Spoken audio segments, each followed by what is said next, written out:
we're doing, guys. You alright? Today we're changing washing up pump, so you have to undo the wing off on the side, take the side plastic, and the pump literally sits on that side.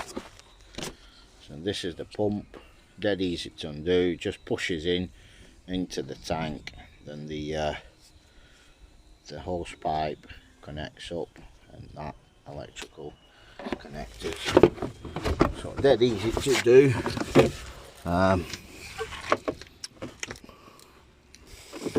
So basically it slides into here, wire the radiator. So yeah, it does take a bit messing about, but you could undo it, and you need something like that, which is